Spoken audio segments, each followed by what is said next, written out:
welcome. So today we are here with this amazing artist and also Susan Aurinko. She's the creator of this amazing exhibitions here. So I just want to say welcome everyone today for this panel discussion. Here at OR Foundation, we are a 501c3 nonprofit. We wanted to really support the community through the art, exhibitions, and also different art festival and music as well. Yeah, thank you for coming. So I will give you a mic to Susan. Hi. Yeah. Hello. Hi guys. What? Bye. I'll try to.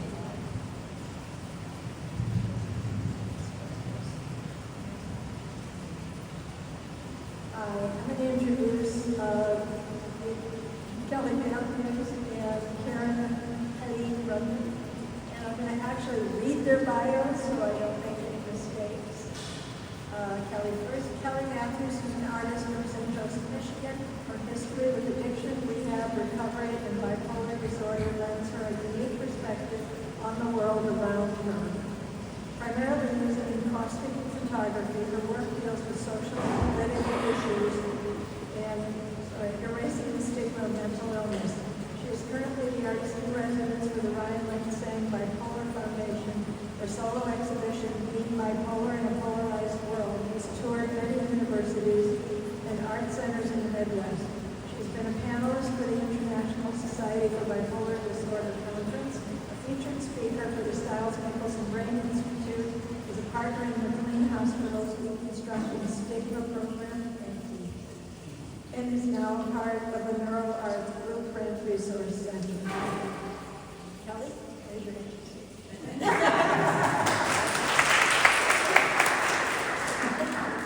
Chicago artist Caren has been an artist and curator for over 30 years, focusing on the connection between mind and body. Her interest in health and heredity genetics began in graduate school, where she received an MA from NYU ICP in a prestigious 56-credit program affiliated with the International Center of Photography. She has participated in many group and solo exhibitions, and her work is in private collections worldwide. In 2010, she merged her art and curatorial interests, working as a staff curator at the Art Center of Highland Park, a position she left in 2024 to concentrate on her own art making. Caren.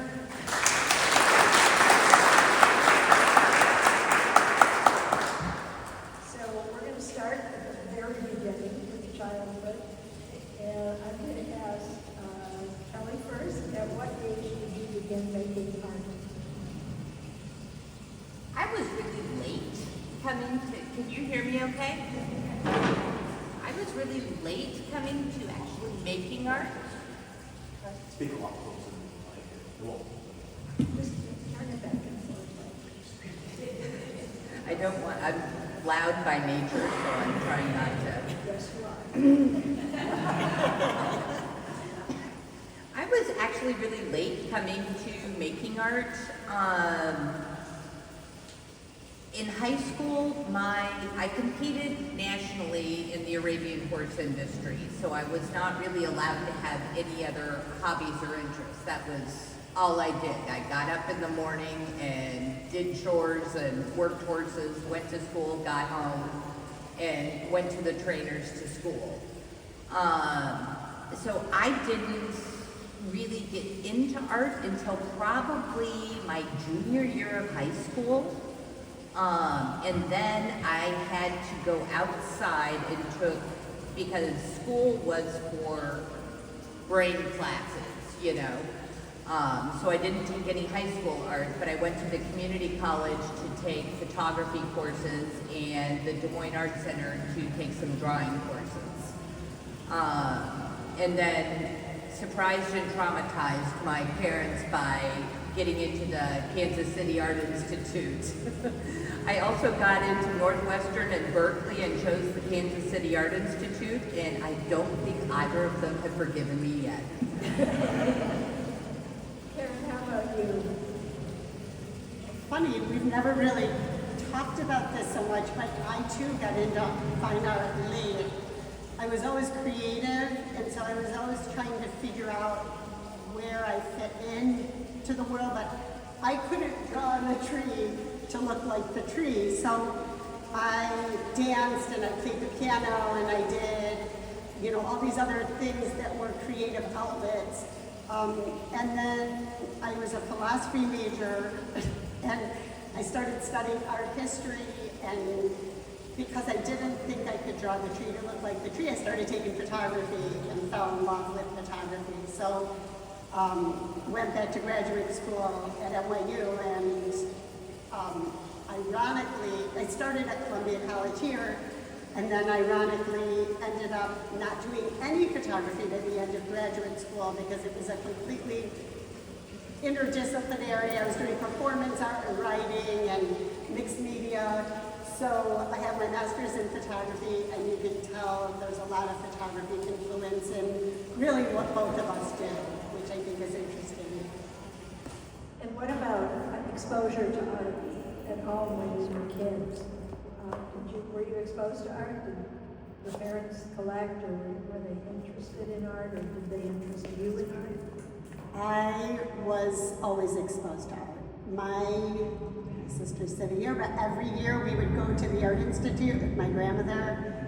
I remember sitting and having lunch with the harp player sitting in that courtyard, and my mom was a pianist, so we had music in our house at all times, and so the arts were something that I revered, that I thought was over there, and I loved to participate in. I didn't ever envision myself where I am today as a child, but I was always around art. And Kelly, how about you, aside from images of horses? There was not a lot of an art scene going on in Granger, Iowa.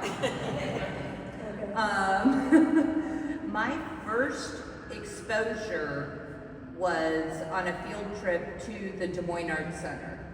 And they still have a huge Anselm Kiefer piece that is a permanent installation on the back wall, and that thing brought me to my knees. How something can be so beautiful and you want to touch it, and so horrifying. It starts out as train tracks kind of going along the bottom, but then it kind of curls up into like a ladder that goes nowhere with these little children's ballet slippers hanging off of it. It's incredibly post-apocalyptic and horrifying and terrifying and so beautiful, and that anything could be all those things at once. I was like, I want to do that. And I didn't know how. And it took me several decades to figure out how, and I'm still working on it. But yeah, that was probably the first time that I had any major exposure to anything like that. Wow. Caren, this came from you in our discussion, so I wanted to put it in here. When was the first time you had an actual physical reaction to either seeing or making art? We just heard Kelly's. What about you, Caren? I'm trying to remember what I told you then. We were just talking about it too.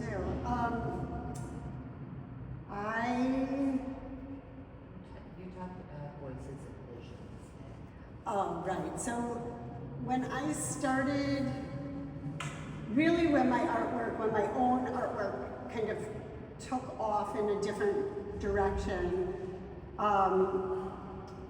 and I started merging this genetic predisposition to having cancer, and I proposed to do this art exhibition at the Art Center, and this is in 2010.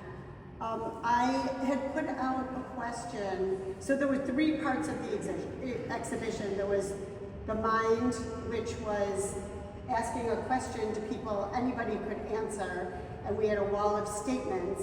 And then there was the visions. It was called Voices and Visions, standing on the bridge between health and disease. And the visions was the artwork, and it was a juried show. And then we had a race or a walk that we would raise money and awareness. And and that was the body, so it was mind, body, and spirit. And the first year I was dealing with the prospect of having to have a mastectomy, and so I threw out the question, how do you detach from your body as you head into surgery? And my very first response was, I've never felt more connected to my body in my life. And that's when I realized how powerful what I was doing and what, we were tapping into in merging this mind and body and connection and bringing it to the community. And I think that one sentence changed everything for me. So interesting. You've both spent time in the prison of your illnesses. Have either or both of you felt that art was healing for your issues? Whoever wants to speak first, go for it. I have my moment in time where I feel like I went from surviving to thriving. And it's a statement that I use a lot with the Ryan Lick-Sing Bipolar Foundation, especially in light of the neuroarts research that everybody's undertaking right now. And I got diagnosed with bipolar in 1993.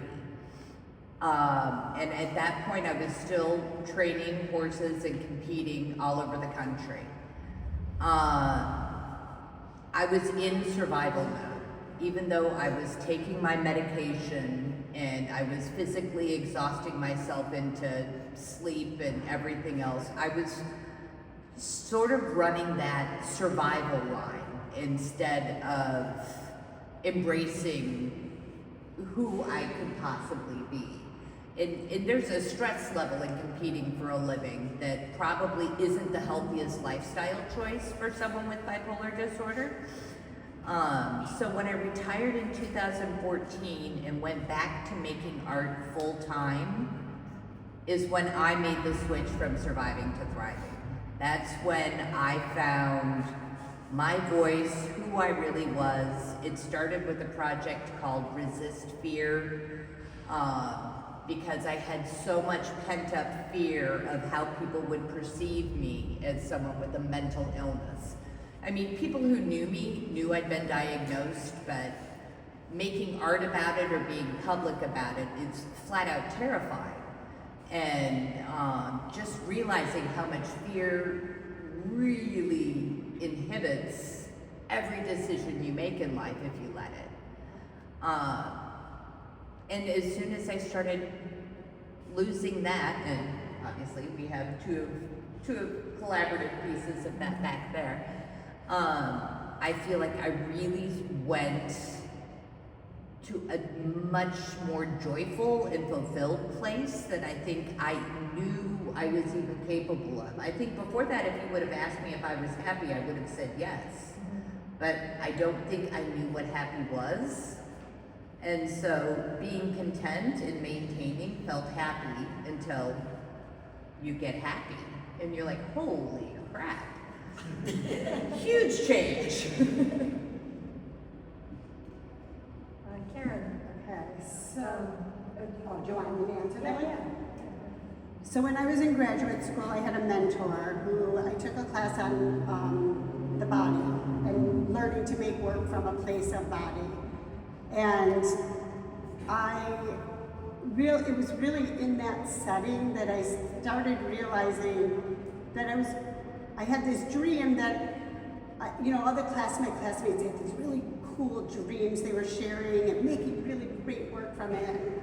It's like, I really haven't had any dreams except for I'm changing my genes on the roof of a house. And my teacher went, wait, that's like Fiddler on the Roof, it's genetics. And so I knew I had this bloodline of the family genetic mutation. I didn't know it was a mutation at the time. I knew it was, I had 5 great aunts and my great grandmother had all died of breast cancer before I was born. So I knew I had this like inherited thing over here. And so I started making work about it, but in a really subtle way. So I made a book called Bloodlines, and years later, when I found out I carried a legitimate gene before this inherited cancer, my work really saved me, and it continues to save me. I know going in my studio is somewhere I can just like make work from inside out, and that's really important to what I do. And so that's the healing part to me is a necessity. I don't make work because, you know, I want to show at this gallery or that gallery. I make work because I have to, because it saves me every day.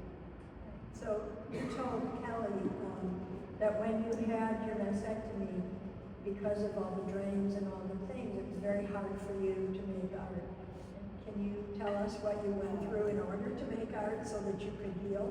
Yeah, so before my mastectomy, I'd been working, you know, like traditional canvases, painting, and after I couldn't raise my arms for a really long time, so I started working smaller on 18 by 24 inch unstretched canvas. And leading up to it, I'd done a series called Redefining Beauty, and I had asked women to share images of their bodies, and I would turn them into mixed media pieces, and they started out also small. And so when I was having my own mastectomy, I thought I can't have asked other women to do something I wouldn't do myself, and so I began documenting, not knowing that it was going to be a year of 4 surgeries and infections. And so I created 365 days of previving, which I made over 3 years. I didn't do one a day, but for a really long time I had to work like down like that and small. So Kelly, as a bipolar person, do you feel that making art is a kind of medication for you? I think, and the more I learn about it, I feel like every day I'm learning more. I understand, while it's inherent, you know, that we as artists know that art makes us feel better. Making art, looking at art. I mean, this is something we just know by existing in that world. Or musicians playing music, you know, whatever it is. Now I'm starting to understand the science on why. And we were talking about this earlier. The simple act of listening to music that you enjoy and relate to actually engages 4 different parts of your brain simultaneously. Nothing else does that. And so the aesthetic aspect of engaging in the arts in whatever form you choose releases all of these neurotoxins from your body, releases endorphins to make you feel better, and puts your body back in a form of stasis that is out of that sort of normal fight or flight mentality that we can get locked into.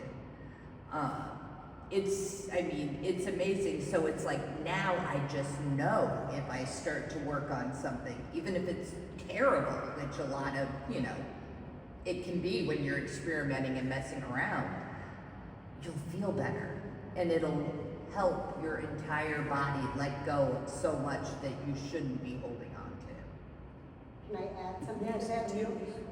I think one thing that you mentioned too about experiencing art, I think that is the important part about why we put it in our homes and where we live. And when we surround ourselves with art and we really reflect on what we put in our homes, I think that if you really gravitate to something that you feel moved you, I think it does the same thing. It's like you walk by it every day and you go, oh, I love that piece, or that makes me feel really calm, or whatever it is. I think that's a shared, you don't have to be an artist to have that experience, and I think that's the creative process. Like the creative energy that we all share is that we surround ourselves with that kind of beauty, or you know, it can be clothing, it can be music, it can be the art that you put in your house, or how you design your house, or the color paint. Like I remember Kelly was painting her house. I go, why don't you paint all the walls white? because I like turning on like white walls, you know, like, and she's like, because white would kill me, like, so that, no, but like, We're gonna wind up in a padded white cell. she was like, it's a anyway. padded white cell, and I'm thinking, wait, white's so calming, so that we do that because instinctually we put the colors that make us feel better. Yeah, exactly. Caren, your artist statement says that your goal is, and I quote, to blur the lines between mind and body. I know that winning against breast cancer takes more than treatment. Can you talk a bit about the therapeutic effects of creating art while going through all of that? So I just want to be clear, so I didn't have cancer, so I'm a pre-survivor, so I had prophylactic surgeries to avoid getting cancer. And I became a patient speaker advocate in 2000, I can't even remember what year it was, 2013, maybe 14. When I found out I had the BRCA gene, I had one more baby, and then I had what was, the protocol was to have a hysterectomy, and I had pre-cancer in my fallopian tube and ovary.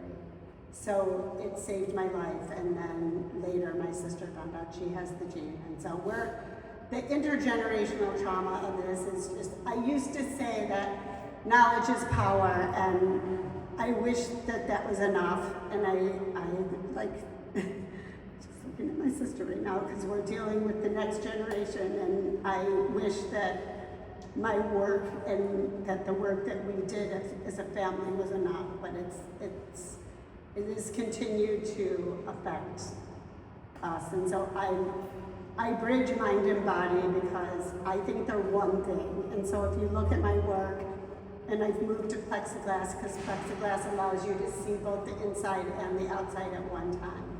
You can see within and without. And it's fragile and it's strong. And I think we're resilient and we're fragile and we can heal and we're vulnerable. And so we're all of these things all at once at all times.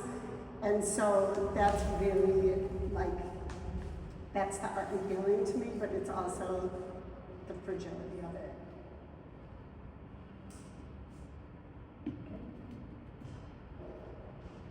Kelly, you're an ambassador for bipolar people. Most wonderfully. I'm gonna cry. I'm so sorry. Attempting to promote better understanding of the disorder through your art. Can you tell us a story about something that has occurred that made you feel you had succeeded?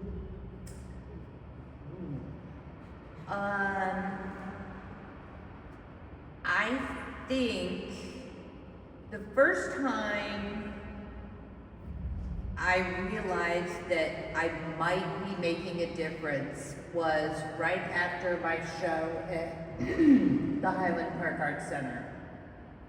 I got an email from a woman who had been to see the show, and we talked a little bit. And she said that it had impacted her quite a bit. She had no previous real knowledge or interaction with, that kind of a disorder. And so she was a little frightened by it. And she went to her son's baseball game that weekend. And one of the other children's father had a bipolar manic break at the baseball game, and he was yelling and swearing at people. I mean, it was pretty traumatic. And she said, if I hadn't been to your show, I would not have known how to react to that. But having seen your work and met you, she's like, when the other father told me he has bipolar disorder, instead of wanting to go punch him in the face, she's like, I was just like, okay, let's just try and calm him down, get him off the field to a safe space instead of, raising the confrontation. And I was like, if that's the only win I ever have, that rocks. But then at my show at Northwestern, there was a young lady who came to the opening, and she was very quiet. She said hello and everything. And then about an hour later, she came back in, and Joyce and Dusty Sang were there, who are run the Bipolar Foundation. And she just started sobbing. She had been diagnosed with bipolar disorder 2 weeks previous. She thought she was going to have to drop out of school. She thought it was the end of her life, that nothing was ever going to be okay again. And she just started sobbing. She's like, "You have given me so much hope that I can get through this." And I mean, then, of course, Joyce started bawling and, you know, everything. Joyce cries. But I have heard from her 3 times since then, and she's on track to graduate. She said she was writing. She said, "I'm not strong enough or brave enough to write about having bipolar yet, but I am writing, and I hope to get to a point where I can start to talk about it openly." And that meant the world to me. So yeah, anything. I mean, if you save or help one person, for Christ's sake, you know, geez. Worth it all. Either of you have anything else you want to talk about or ask each other, or? Thank you, Caren, for doing this with me. So wait, I'm gonna just give a little background. So Kelly and I have been working on this since 2020. So I had presented at the Women's Caucus for Art with Ellen Sander, some of you know her, she's a brilliant artist, on the intersection between art, science, and the medical world. And Kelly and I went out for coffee and we said, we gotta do something, because mind and body and mind and body and mind and body and mind and body, it's always connected, and it was driving us crazy that we have different health insurance, and you know, they're Different we're doctors one body, in the same and we're like, hospital we both have, you know, we both were experiencing so much similarity, and so this, like I describe this exhibit, is it's not a 2-person exhibition, it's a collaboration. And so that's why every piece is intricately placed to have a dialogue with the other. And so, yeah, that's just really important to this. And if anyone wants to know what my favorite piece is, since I curated the show, it's that one with both of their work right over here, the later one. Love it. And there was an add-on, right? Yeah. Total. That was an accident. God bless and thank the Joby Art Center. They gave us a studio upstairs for a couple of weeks, so that Caren and I, you know, we lugged all of this work in. We didn't even use it all, but we're like putting things together and things that we thought were going to be spectacular, and then we're like, eh. And then we're like moving things around. We're like, oh, look at that! Look at the shadows. We're sending Susan Then they're pictures. sending me pictures, and I saw that one, and I went, oh yeah, let's do it. And it is still my favorite piece. And so this has just been, and I hope this is just the beginning. I really want to take this and keep going forward with it, because I think it's such an important topic to keep having right now, because I think there's just so much mental distress. I mean, you don't have to have like haywire genes to feel anxiety and depression. That, you know, that's, I think, very common to every single person here. And I don't think you have to have genetic cancer to, you know, have body ailments, especially as we're not getting any younger, that start to make you feel, you know, depressed and past your prime. I know, shut up. And She's younger than me. But, and so I think this is a topic, and to say it most importantly, especially about the aesthetic experience in healing, where when you are sick or, you know, mentally, physically, whatever, it can give you back some power. You don't have to wait for the doctor to give you a new set of pills. You don't have to, you know, wait for someone to tell you what to do. You have more tools in your toolbox that you can access to make yourself healthier and more open to healing, you know, while you're waiting for everything else to resolve itself. It's empowerment, it's personal It's empowerment. empowering and it gives you hope and, Well, so you know, we're that- I was talking just without gonna say, hope, like, there's nothing. Without hope, like, we, throughout this whole process and probably since the day we met, we have talked about hope. And that's really the bottom line of what we want to do with this exhibit, is that we want to instill hope in when you do connect your mind and body and are open and share it and build community around it. That in and of itself instills hope. And that we're just hoping that I hope It's enough. that can be the bridge, you know, that builds a bridge to communicate with each other. And sometimes it's just holding a hand and being there. You know, it's simple as that. Dusty saying apologize. Well, poor man, he was in the hospital. He was supposed to be here tonight from the foundation, but he got an infection in his foot and was in the hospital and cannot walk on his foot for a while. So, we're yeah, sorry for poor that. Dusty is flat on his back right now. Or should we say poor Joyce? Dusty is Joyce. flat on his back Dusty is right flat on his back. now.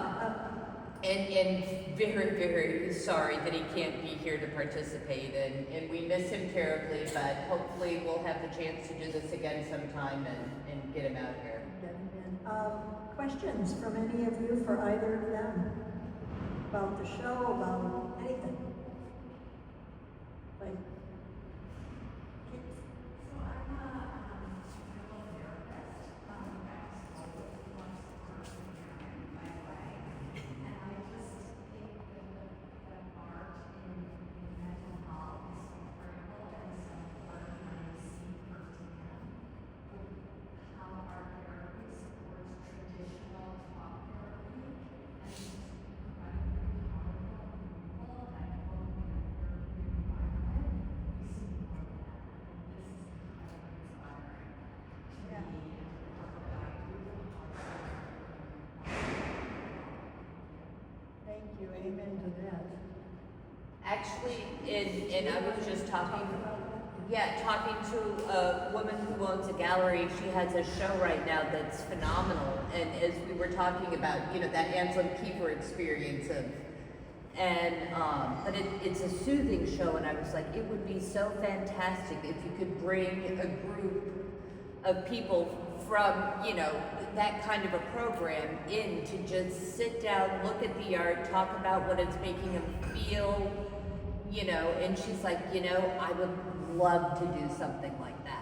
So honestly, if you ever have a group of people who'd be interested in doing something like that, or, you know, even one patient or whatever, I think that there'd be a ton of people who would be open to that. And I think too, like you mentioned, art therapy and like traditional art therapy has become so one thing. And what I love about this neuro arts, which is this new study, is that it's not, it's broader. It's like seeing the actual brain chemistry changes. So there's a science behind art therapy and traditional talk therapy, but now there's also like a science that's measuring and registering the chemistry of your body as you experience art, which I think is so interesting, like to combine those two things are just fascinating. Any other questions? Yes, I have a few things. okay. One is it a collaborative art project? Because I see both of yours. with the Yes. time. Yes.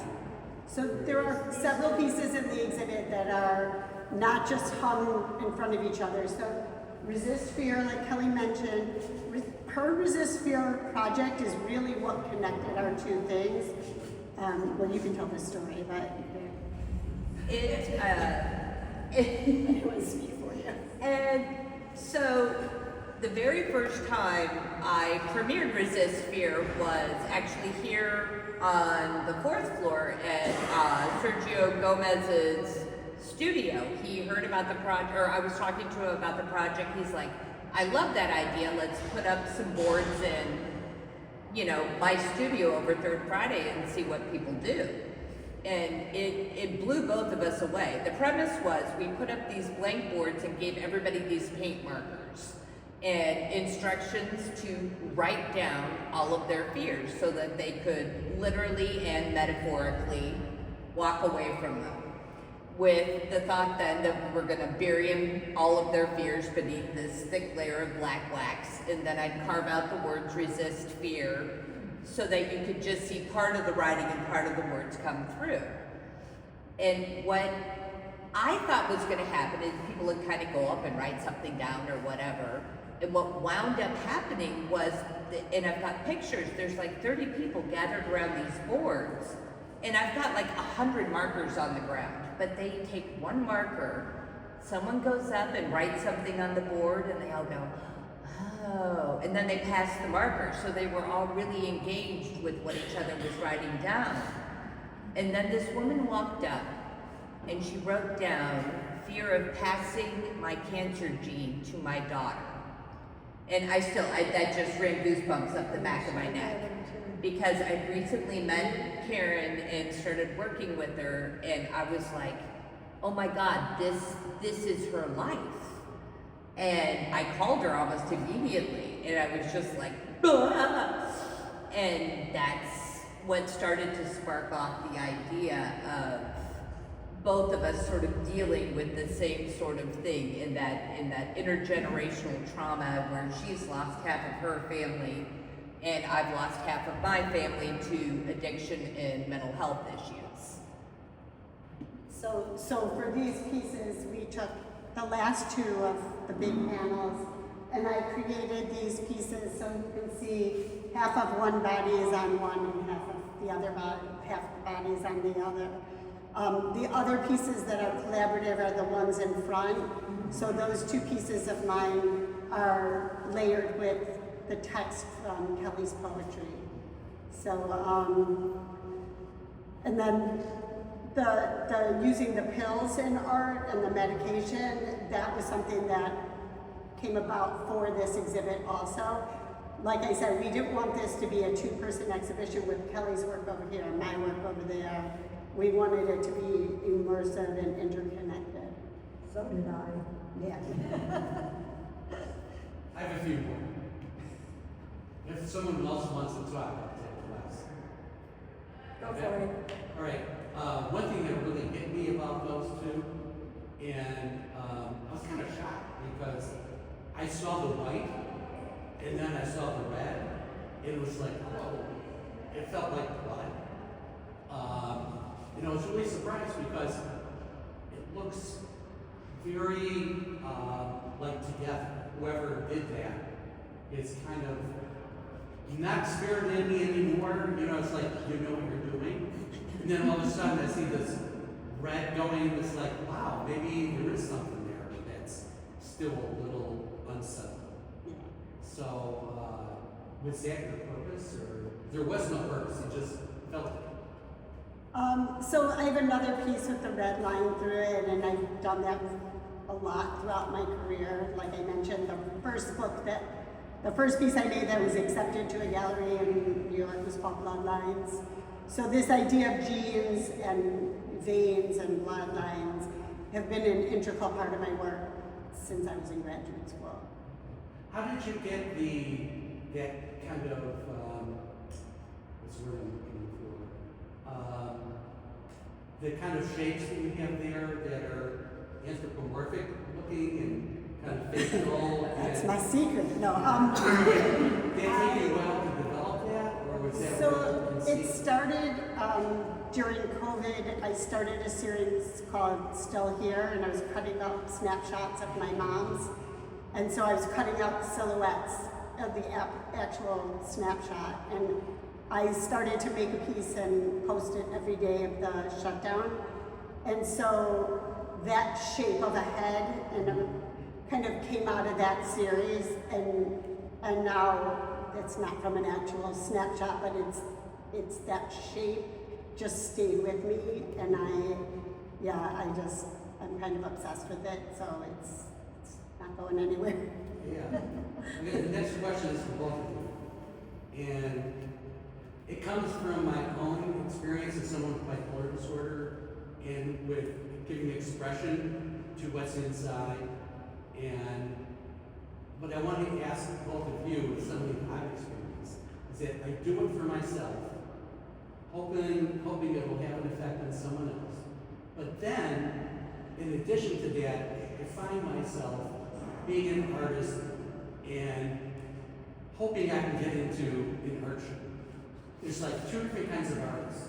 It's like the one that needs to prove myself, it wants to get recognition, it wants someone to say, yeah, you're good enough to be able to get in the show. And then there's the other one that says, I don't really give a crap, because this is my art. But do you have that, and how do you reconcile it? I mean, that's it's a really hard question that we both struggle with, and we've talked about for many years. I kept in touch with this mentor at NYU for many years, and I remember calling her once going, I'm making the work and it comes from the place of inside and I love it, but it's just not getting out there and I don't know how to get it out there, and I was feeling really discouraged, and she said, keep making the work, it will get itself out there. And I know you have to work at it, you have to submit to stuff and you have to get rejected, and you know, my son's an actor and he auditions 7 times a week and he gets maybe 1 in 1,000. And so it's the same kind, anything in the arts, it's like you have to do it 1,000,000 times before you're successful at it, and it's just, I just feel like I can't not do it. So whether I'm getting an exhibition out of it or not, like I was gonna not go in my studio after this for a couple weeks, and then all week I like went in, I'm like, I'm not working on anything, but I just have to be here. So sometimes it can be both. Like when I'm working on this, I had a purpose, I knew these were going in front of Resist Fear, I had an intention, but then sometimes I'm just creating just to create, and it's a balancing act all the time. And my biggest fear is this all goes back to my studio, and then when's the next thing? Like, we've worked on this for 5 years. Where do we do now? So I think it's so hard as an artist, and I don't know. So it's something common to all. Yeah. Oh God, yes. I mean, I've got to crack up because Caren told me, after this, I am not going in my studio. I'm just going to work on my admin and organizing and blah, blah. So yesterday I get these pictures of these gorgeous pieces she just did in her studio. And I'm like, yeah, what happened to that admin stuff? and I think, I mean, like right now, I have a half-finished watercolor downstairs. I can't draw, I've never watercolored in my life, but I wanted to try. So it's terrible. I mean, really bad. And it doesn't matter. I sat down there, I put my little music on, and I was like, what happens if I do this? Ooh, oh, oops. You know, and then you hit something that's really kind of cool. But it's just, you know, it's finding the inner child and playing again, maybe. I don't know. But that sure as hell isn't going anywhere and being seen by anybody.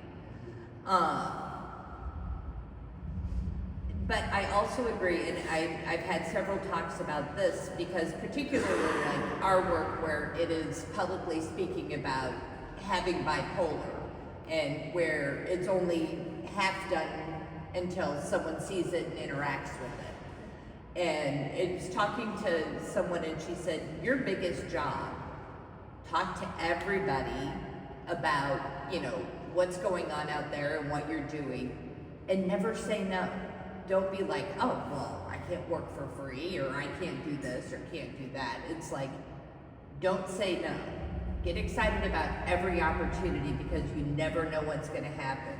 That first showing of Resist Fear with Sergio years ago is what led to us having this show now. Because it took 10 years, but it happened.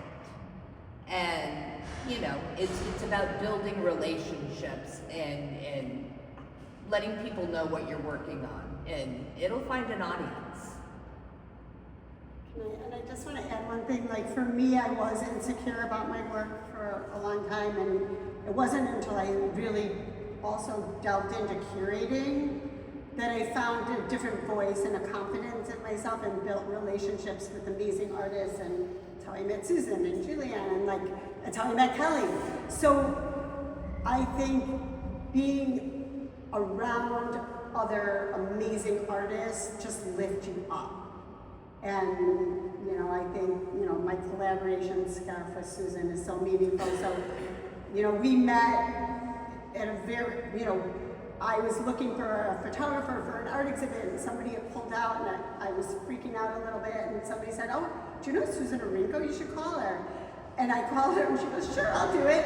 She came to the art center. I felt like I'd known her my whole life.